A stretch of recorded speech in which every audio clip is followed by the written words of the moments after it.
Moving across town? You've got pretty much everything packed up except that couch. What are you going to do with it? It's in perfectly good condition, so it shouldn't just end up on the street. Donate it to St. Vinny's. Your pre-loved goods donated to St. Vinny's thrift stores stay right here in Dane County. Call St. Vinny's at 608-278-2920 extension 1 to schedule your free home pickup today. Want to save some time and money today? Order your next meal from Eat Street. Eat Street was founded right here in Madison and still operates locally. They're focused on local. Most of their orders, 85%, go to family-run restaurants. And now you can earn up to 5% Eat Street cash back only in Madison.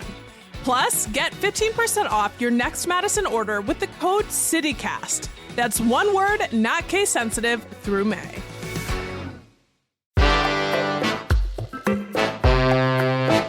Today on CityCast Madison. It's the Friday News Roundup, y'all. And this week, we've got a bit of a mystery on our hands.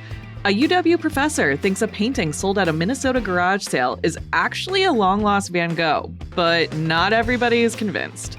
Plus, UW signed on to a letter condemning President Trump's interference in higher education. And it's going to be a busy weekend. Mifflin, Crazy Legs, and more will all converge downtown, so watch out for busy streets and traffic. It's Friday, April 25th. I'm executive producer Haley Sperling, and here's what Madison's talking about.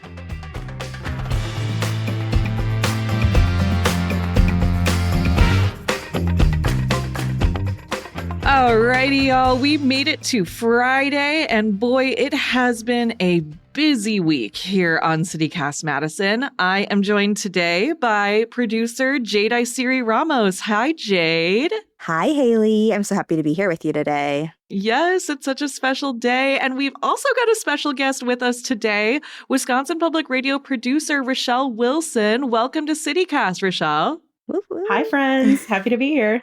Rochelle! I'm so happy to see you today. This is a celebrity moment for me. I love CityCast. So Yay! Well, we are so happy to have you here. And Rochelle, you might not know this, but we are in the middle of our spring membership campaign, and we're on the mission to add 75 new friends into our CityCast Neighbors program. So these are the folks that quite literally keep us going. And for a limited time during the spring campaign, we're offering a free ceramic coffee mug to anyone who signs up. And y'all, trust me, you want this mug. It's a really good mug. It is. So if you want that mug and do you want to support our work, because who doesn't love local journalism, head to membership.citycast.fm. Alrighty, we are going to talk a little bit more about membership later. But first, we've got a $15 million mystery on our hands. Rochelle, you have this story. Tell us what's going on here. Well, to start this story, you have to go back almost a decade to this garage sale in Minnetonka, Minnesota, where I believe he was an art collector, found this painting of a fisherman. And he thought that it kind of looked reminiscent of a Van Gogh because of the impasto. That's that thick kind of painting quality that you might see in something like Starry Night or Sunflowers. And so he brought in some art researchers from New York City to say, hey, is there something here? And they thought there was. So they took on this project back in 2019. And they went about doing their work. They're looking at the canvas weave. They're looking at the paint patents to see, could this have been painted in Van Gogh's time? They're analyzing the brush strokes. They're doing all of this stuff. And they realize they need an expert in Scandinavian history and literature to unpack this mystery. And that's when UW-Madison professor Susan Brantley was called in for the job. We love it. Okay, UW, go off. What did she say? What did she find?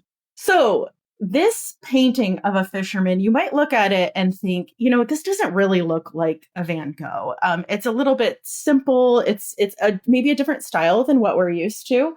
And it turns out that it is an interpretation or a copy of a painting by a Danish painter named Mikkel Anker. And basically, he would have painted this, Michael Anker, and then Van Gogh would have had to see it and done an interpretation. Now, this is something that it turns out Van Gogh actually did do a lot of, especially during his year at the mental hospital in the south of France. He would look at other artists' work and he would do what he called a translation. So he'd put his own spin on another painting. And so Dr. Brantley was brought in basically to say, could he have seen this Danish painting while he was in the mental hospital in the south of France?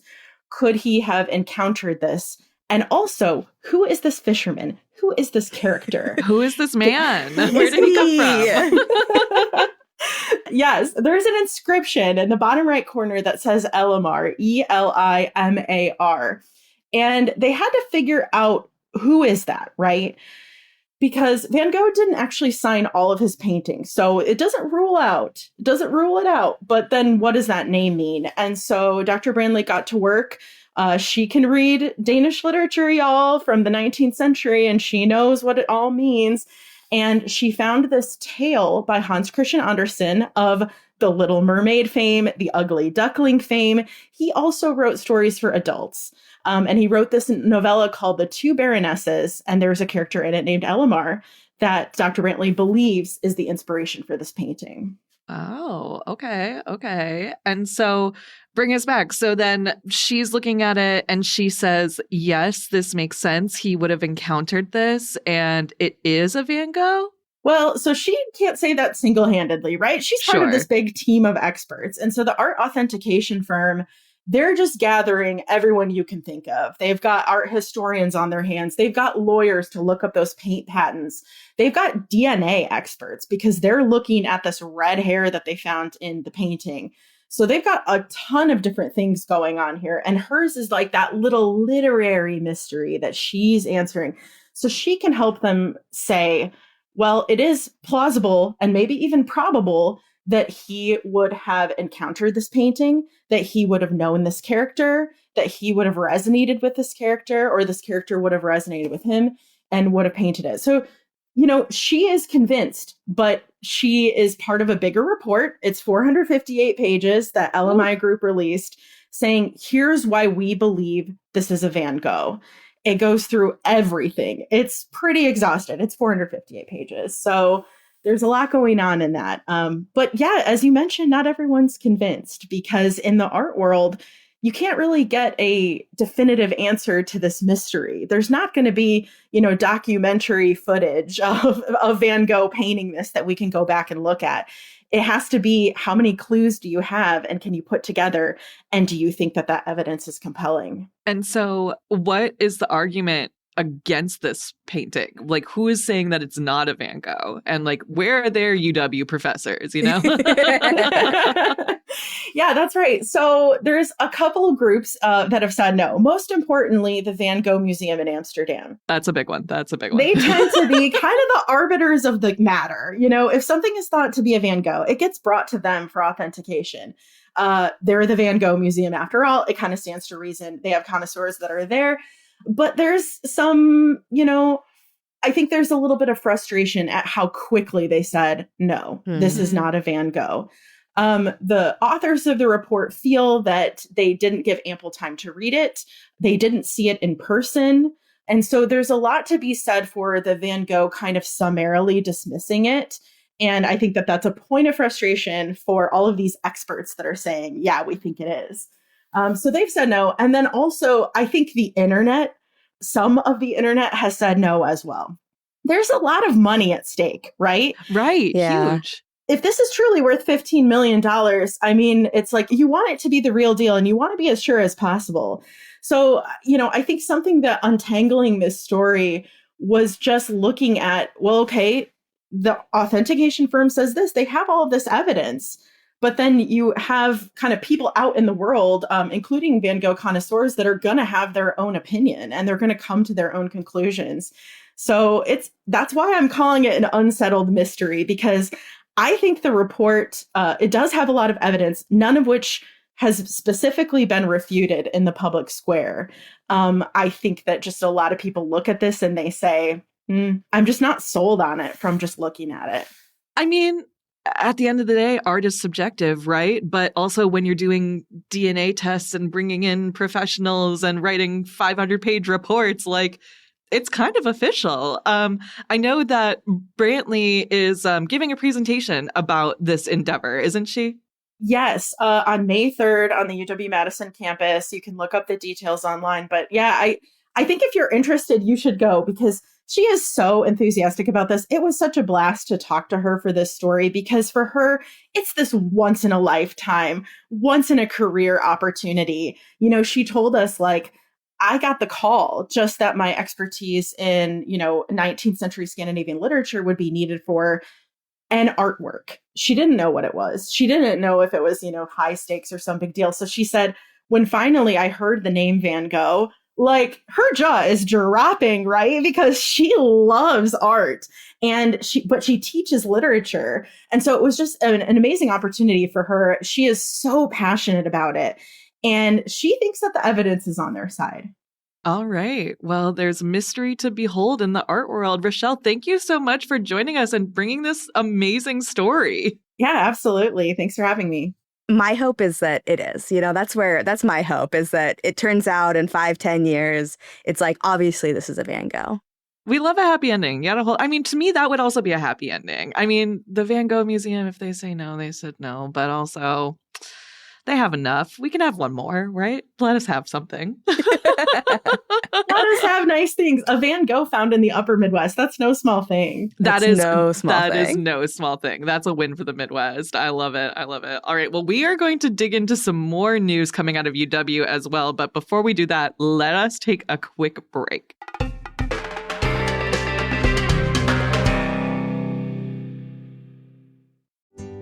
Yes, your mom wants you to call her. This Mother's Day, give her a call and give her an Aura digital picture frame. My sister lives 2,000 miles away, and I often miss her when I'm out doing something fun that she'd love. I have this photo of us roller skating on the boardwalk by Santa Monica Pier, and every time I see it, I feel the joy of that moment trying to skate and look cool. Aura Frames was named the best digital photo frame by Wirecutter and featured in 495 gift guides last year. So the next time you need to call your mom, you can also send her a new pic of you from that trip you're telling her about right from your phone.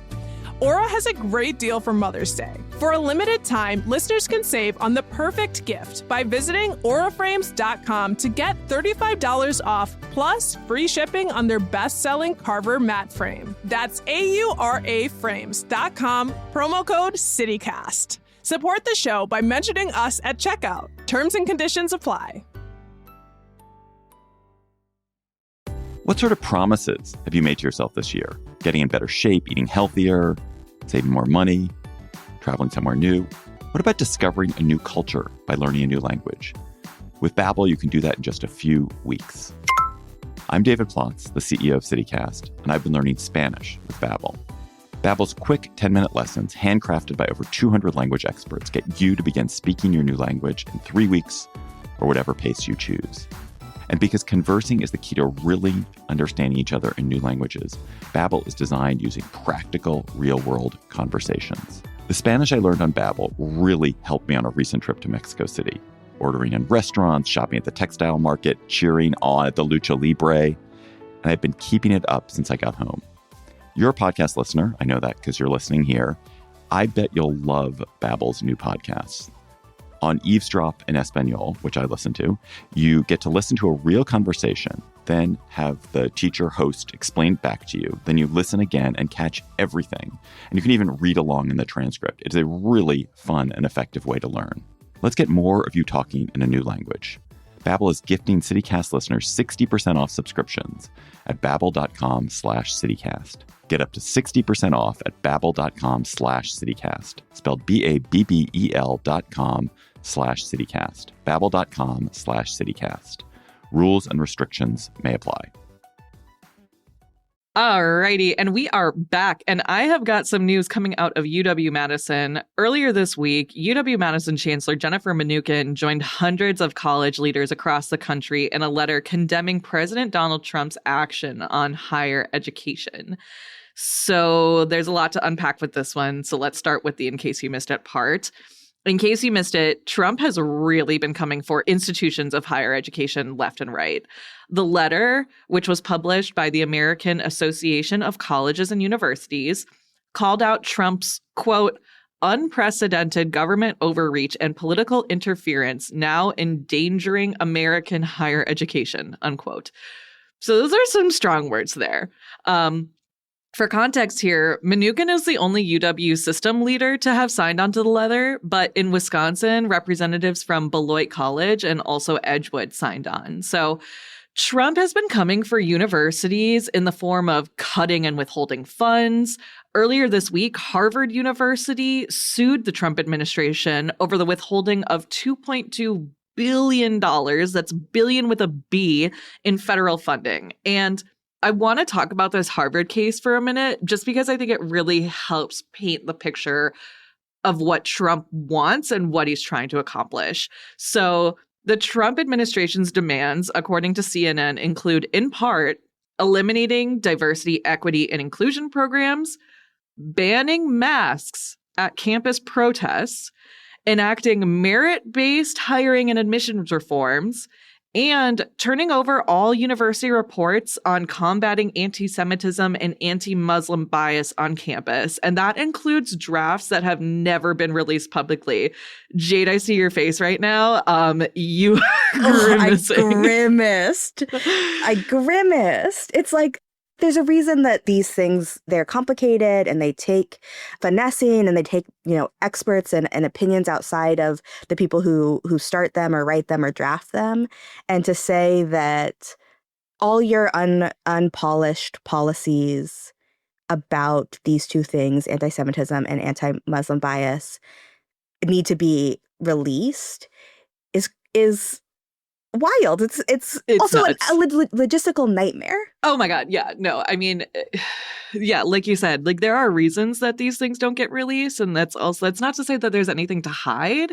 It's just to say that it's not ready for public consumption, right? Yes. And so this really boils down to the administration's overall quest to sort of kill DEI and exert control over not only Harvard's operations, but like its studies as well. So they also wanted to basically the merit-based hiring and admissions bit goes back to, we don't want professors who are quote unquote here to only participate in protests and not do research or whatnot. They're like, we want people that are just here for the studies.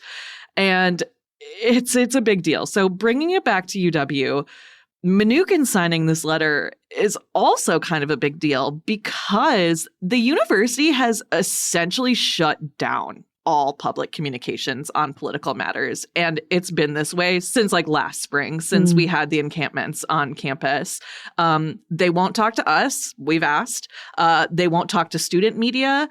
They're not talking, which on one hand, I understand. The university is in an impossibly hard situation right now, because standing on the verge of potentially losing millions of dollars in funding, a lot of which can go into life-changing research, is terrifying. Yeah. There's no way around it. And also from a communications perspective, every move they make, every statement they put out, it has to be thoroughly calculated, right?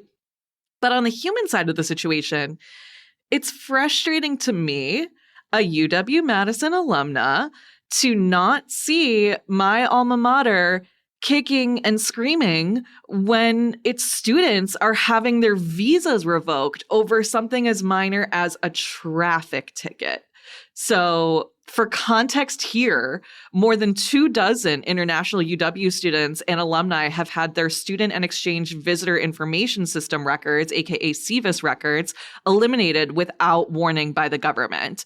And UW says that it's working with the people that are affected to get them help, but according to the university, there are, quote, legal limitations to the university providing direct legal assistance for personal matters. So UW's like, we're trying to help tangentially, but we can't help them directly, which to me is I understand it, but it's frustrating on so many levels here. UW is also involved in a lawsuit over proposed federal funding cuts to research that could have truly devastating effects on not only campus and the literal researchers, but again, the rest of the world, because they're studying cancer, they're studying Alzheimer's, like they're studying diseases. It's just so important. So important.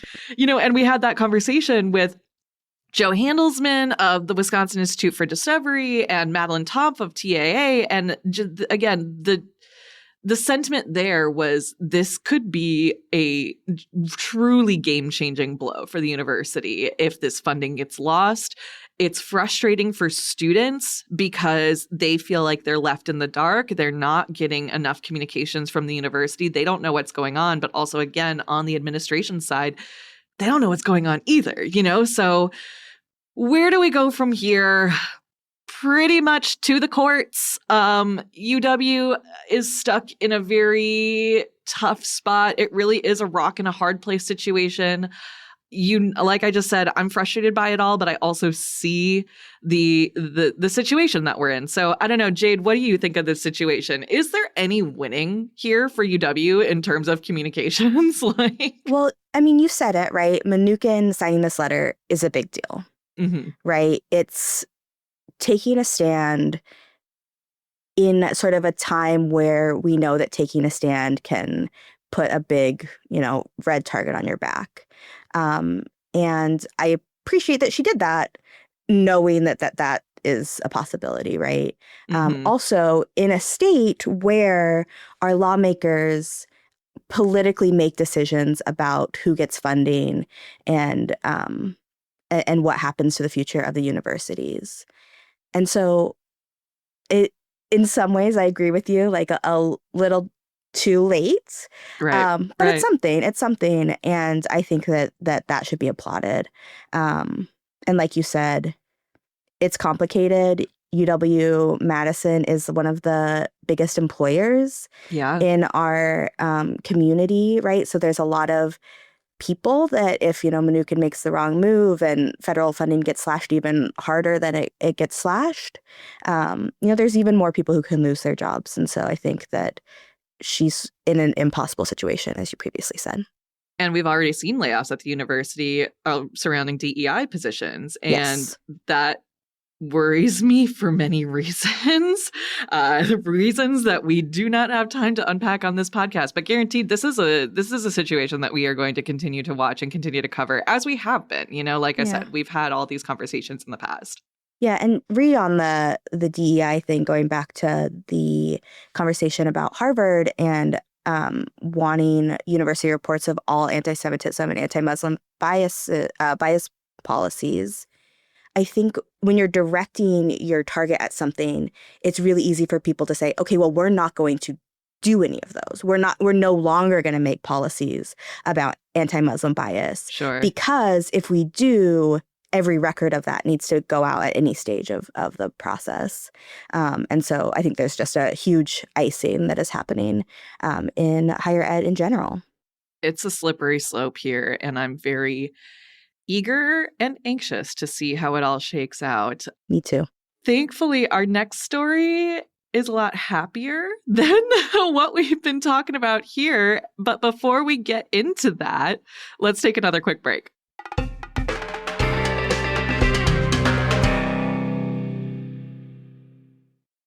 Are you still quoting 30-year-old movies? Have you said cool beans in the past 90 days? Do you think Discover isn't widely accepted? If this sounds like you're stuck in the past. Discover is accepted at 99% of places that take credit cards nationwide. And every time you make a purchase with your card, you automatically earn cash back. Welcome to the now. It pays to Discover. Learn more at discover.com/credit card. Based on the February 2024 Nielsen report. Hey, CityCast. According to me and my calculator, you will spend more time this week between the sheets than you will at work. So upgrade your sheets to Cozy Earth. Luxury starts where you rest. I start my evening in buttery soft Cozy Earth bamboo pajamas. Then I dip into a Cozy Earth bamboo sheet set. They are silky and temperature regulating. Forget the 9 to 5. Prioritize your 5 to 9. Cozy Earth products will transform those hours into a sanctuary. And they take comfort seriously with a 100-night sleep trial and a 10-year warranty.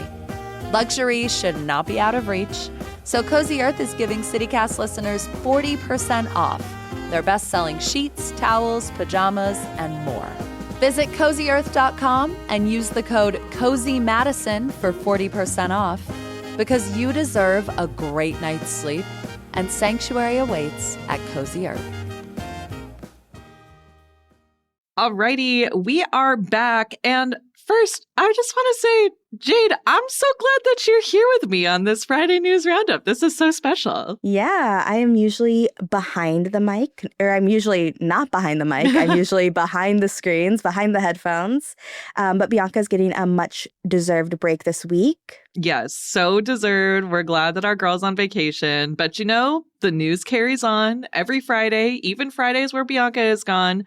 We break down the biggest local stories of the week. And like I said, we've got more stories to get into. But before that, I wanted to take a second to talk about our expanded membership program. Yeah, the CityCast Madison Neighbors, which you can join over at membership.citycast.fm.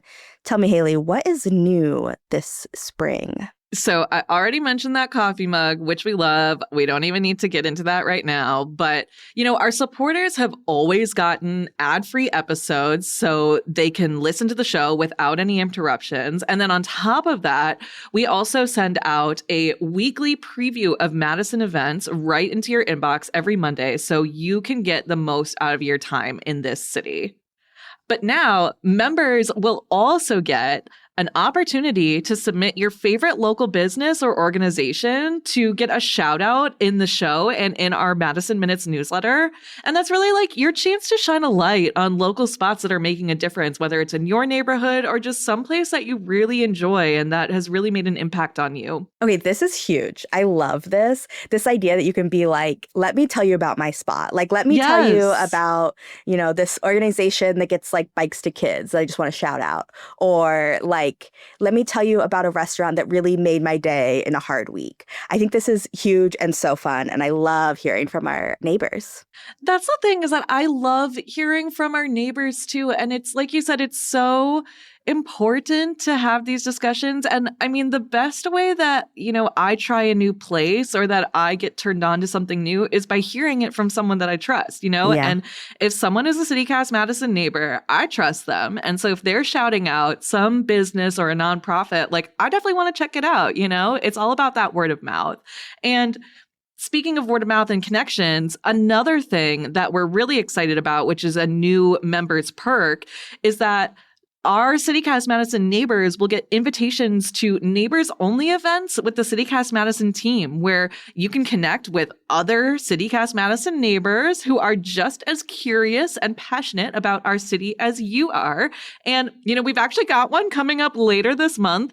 I'm super stoked about it. Can't wait to see everyone's smiling faces there because, you know, we exist in your headphones and on your computer screen, but also we exist in real life and in the city of Madison. So I'm so stoked to see everyone's smiling faces. Yeah. And, you know, I think, you know, you guys who are listening, you do a really good job letting us know when we put something out that touched you or when you maybe disagreed with a take that we had. Yeah. Or want to expand on a note in the newsletter. But all of that happens online and we don't get to see you and experience being in a shared space with you. And I'm really excited to have that opportunity and to make it a regular thing. I've got some ideas of some cool things we can do in the summer and the fall.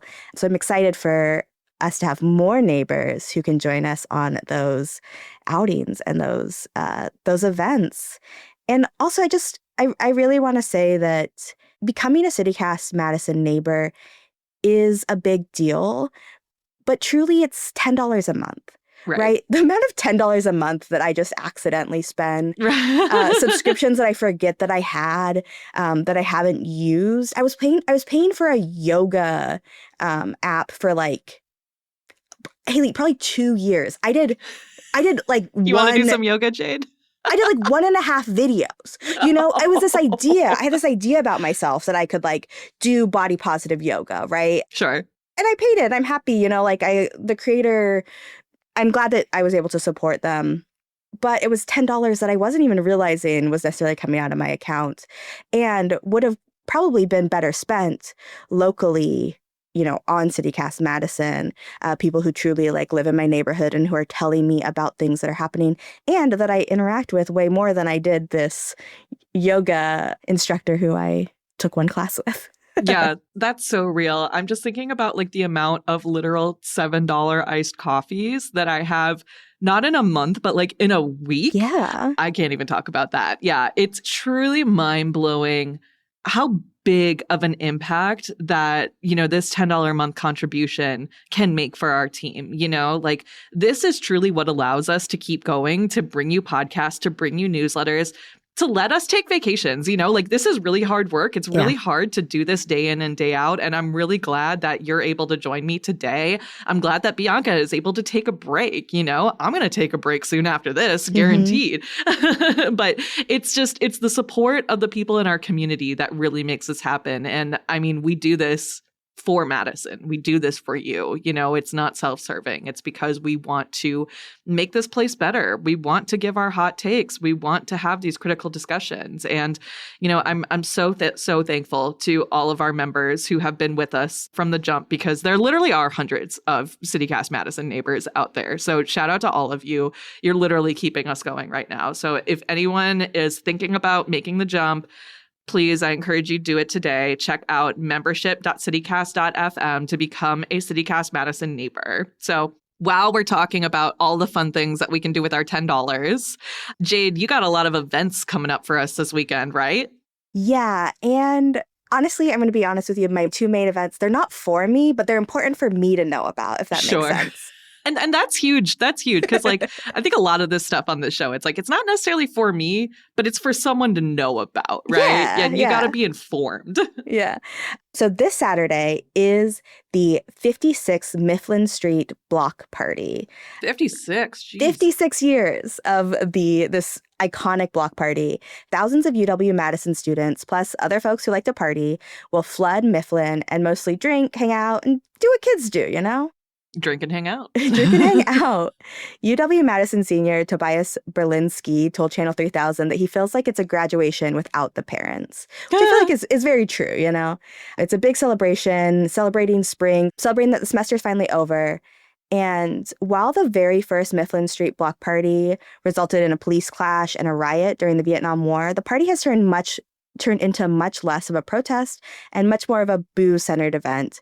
The cops are still there. People still get arrested. I think last year a car got flipped.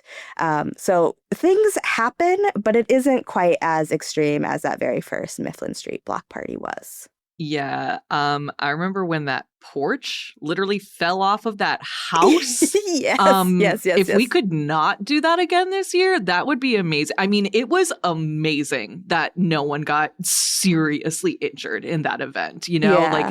We've gotten really lucky the past few years. These car flips, people dropping TVs, again, literal houses falling apart. Let's treat our surroundings with some respect. I will say I'm not anti-Mifflin. You guys know I'm a UW-Madison alumna. I attended my fair share of Mifflin parties back in the day. But the one thing that really kills me about Mifflin is when I drive in the area like later in the day or the next day and I see all this trash on the ground. Y'all, pick up after yourselves. It's not cute. It's not cute. It's getting into our water. Do you want to drink more microplastics? I really don't. That's my gripe about Mifflin. All right, keep going. I love the soapbox. Pick up your trash. Stop littering. There's no world in which littering is cute or cool or fun. Like, put it in a bag. It's not hard. It's the bare minimum. It's not hard. Yeah. There's trash cans all around. Find a trash can. But talking about solo cups, it's notable to note that if you are drinking and you're underage, the Madison Police Department just adopted an amnesty policy that shields people from underage drinking citations, which basically means if you're 20 and your friend's 19 and you're worried about them because they drink too much or they're responding poorly to a drug they took, you can call for help without worrying about getting dinged for underage drinking.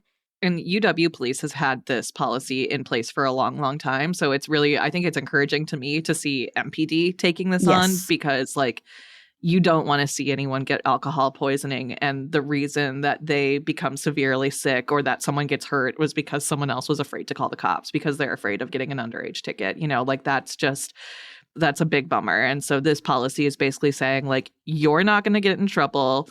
The person who is in danger or incapacitated is not going to get in trouble. Call for help when you need it. Yeah. And I think that's huge. In the spirit of taking care of each other is huge. And I think is a big part of, it's fun to have fun in groups, but it's important that when we're in groups like that, we're taking care of each other. The other thing happening on Saturday, which is totally a different vibe, but also involves UW fans, UW alumni, UW folks in red, I should say. Love it. This week is the 43rd annual Crazy Legs Classic. The race is named after former UW-Madison athletic director, Green Bay Packer, and Hall of Famer Elroy Crazy Legs Hirsch. There's a 8K run and wheelchair race and a 2-mile walk for those who don't want to run or wheel, and is expected to bring thousands of people downtown. The race begins just before 10 a.m. and is scheduled to end at noon. And there's going to be several roads, just like with any race, that are going to be closed. So if you're planning on driving near or around West Gilman Street, Langdon Street, Old University Ave, or Walnut Street, just be prepared for some delays and some detours. I think both of these things, right, and the fact that it's just going to be a glorious weekend. It's the third farmers market of the season happening. It's supposed to be like 60 degrees and sunny. Oh, heck yeah. People are going to be drinking. People are going to be out. They're going to be drunk pedestrians. And I just really want to encourage everyone to drive like there are drunk pedestrians just that can pop out in front of you at any moment. I think this is a part of having nice things in our city is not hitting them with cars. That's so true. And if you are a drunk pedestrian, don't walk in front of cars, man. Look out for each other. I've yelled at friends who are about ready to step, into who thought they could make it before a car. And it's like, no, it's not worth it. Yeah, it's not don't worth do it. The car is always faster than you. The car is always going to be faster than you. Even if you are running crazy legs, the car is going to be faster. Even than if you are yourself, Elroy Crazy Legs Hirsch. Yeah. Don't try it. Don't test try it. And this is such a good reminder. Take care of each other, right? And on that topic, as we head into this weekend, I have to give a massive shout out to all the folks who have recently become a CityCast Madison neighbor. This includes Eileen K, Amy M, Shauna K, and Brianna W. Thank you. Thank you so much for joining our Neighbors program. Your support, like we mentioned, it fuels everything that we do. I am so thankful for y'all. And I wanted to share a little note that came in from Amy M. She said that she is, quote, longtime listener, love the content and the hosts. We love you too, Amy. We appreciate your support so much. Again, if you want to join this crew of amazing people, keeping our work going, keeping Madison fun, keeping Madison in check, head to membership.citycast.fm. Again, that's membership.citycast.fm. Let's build a better Madison, y'all. One good neighbor at a time. Alrighty, Jade, thank you so much for rounding up the news with me this week. It has been an absolute joy. It has been great to be your neighbor, Haley.